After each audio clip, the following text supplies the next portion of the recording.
Assalamualaikum, Yeti Mulyati Channel selalu mempermudah cara belajar Anda. Jangan lupa subscribe dan like ya.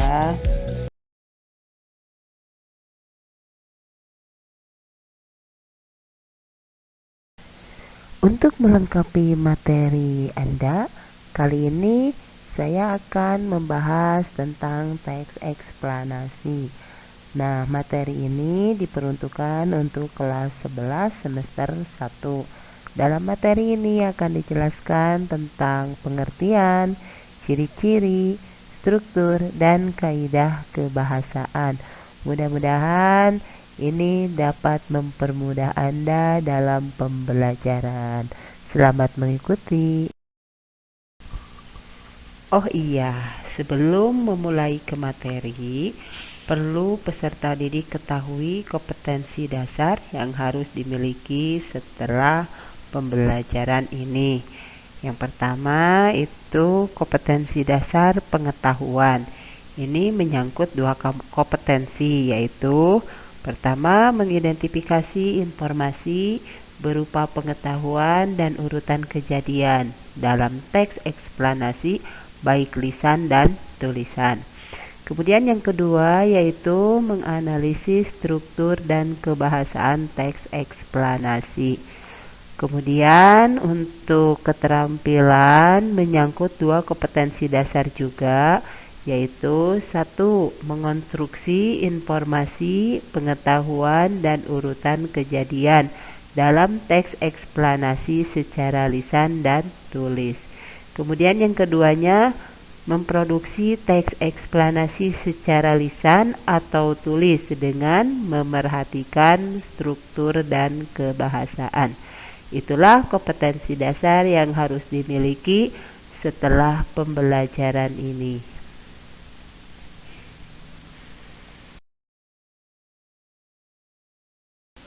Baiklah, dimulai dengan materi pertama yaitu tentang pengertian teks eksplanasi. Apa itu teks eksplanasi?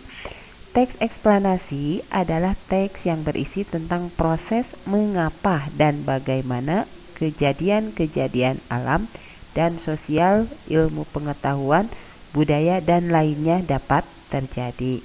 Nah, di sini dalam teks eksplanasi menjelaskan tentang sebab akibat suatu kejadian, baik itu kejadian alam ataupun sosial.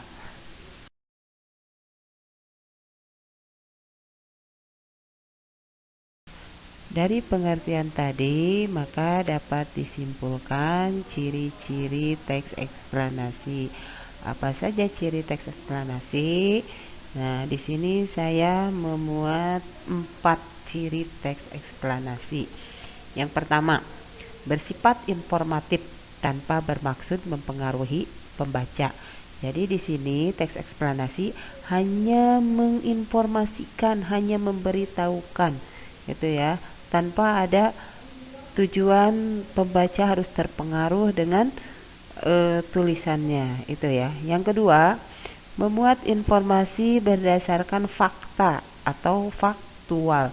Jadi informasi yang disajikan dalam teks eksplanasi itu bukan sekedar saran, tapi sesuai dengan fakta apa adanya, itu ya.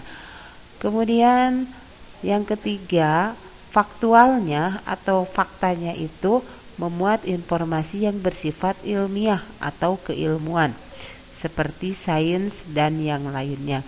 Jadi di sini faktanya itu tidak berupa informasi semata ya, tapi menambah pengetahuan si pembaca.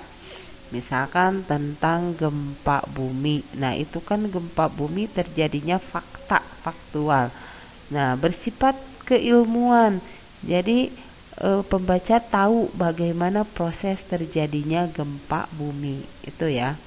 Kemudian yang keempat, menggunakan sekuen marker seperti pertama, kedua, ketiga, dan seterusnya. Bisa juga menggunakan pertama, berikutnya, terakhir. Itu ya. Misalkan tadi saya contohkan tentang gempa bumi ya. Proses gempa bumi. Itu.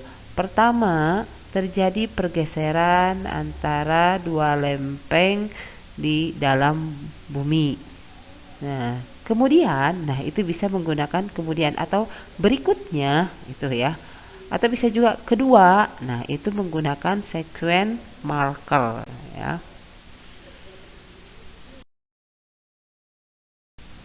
Selanjutnya, struktur teks eksplanasi.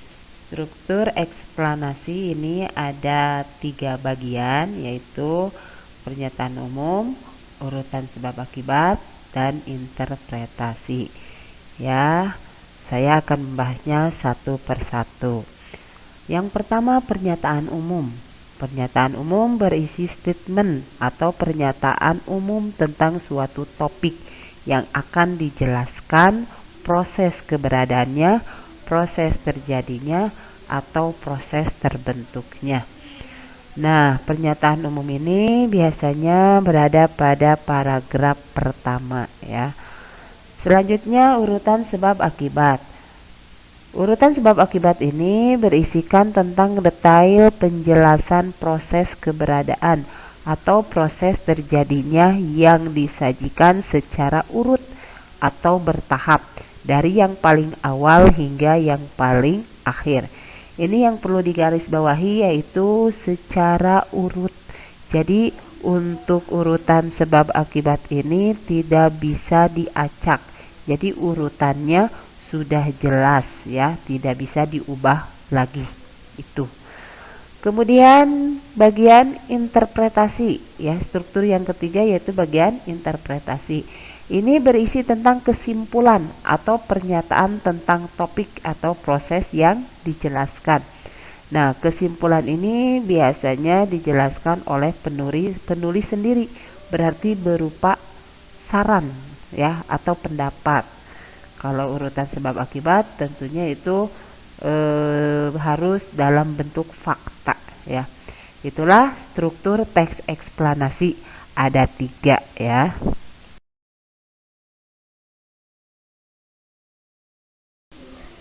Materi yang terakhir yaitu kaidah kebahasaan. Ini tentang aturan penggunaan bahasa Indonesia dalam teks eksplanasi ya.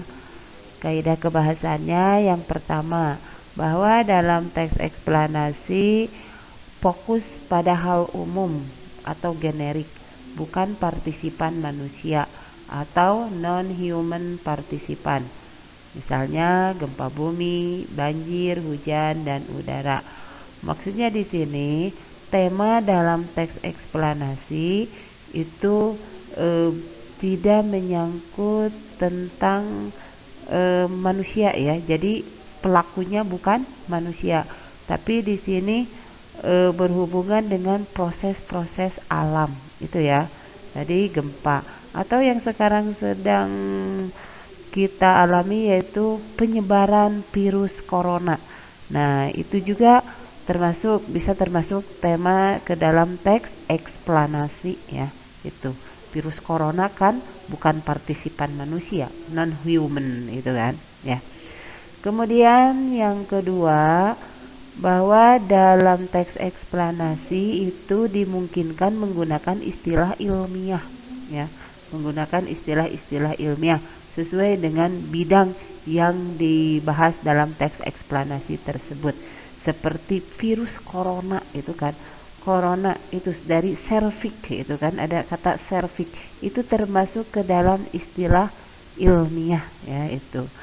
Atau misalkan dalam proses terjadinya gunung meletus itu akan ada istilah-istilah geografi ya yang muncul itu.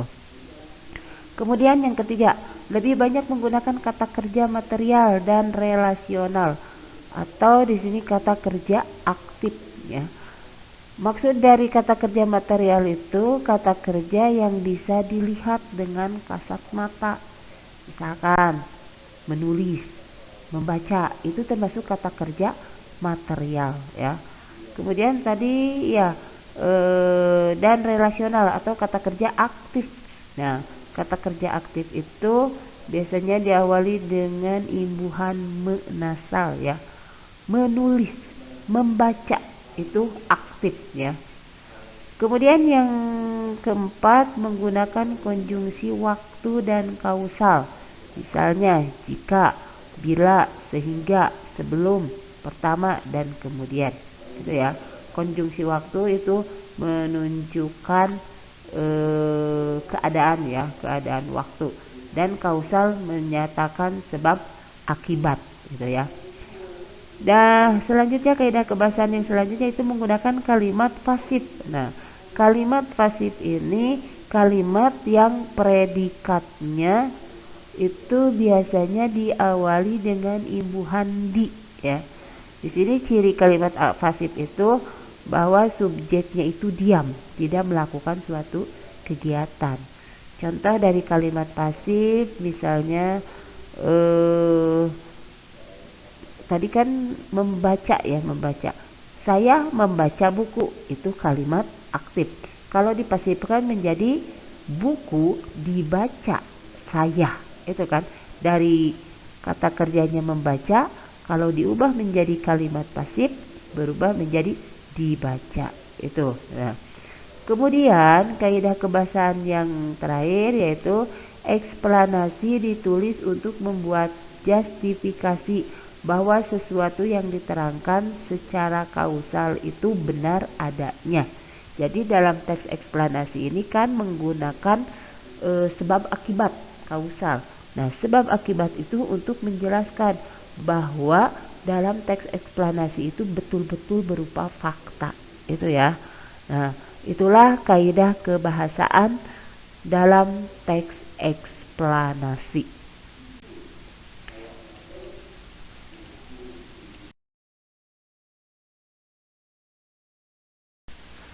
Demikianlah materi tentang teks eksplanasi. Terima kasih Anda telah menonton video ini. Sampai jumpa pada video pembelajaran berikutnya. Wassalamualaikum warahmatullahi wabarakatuh.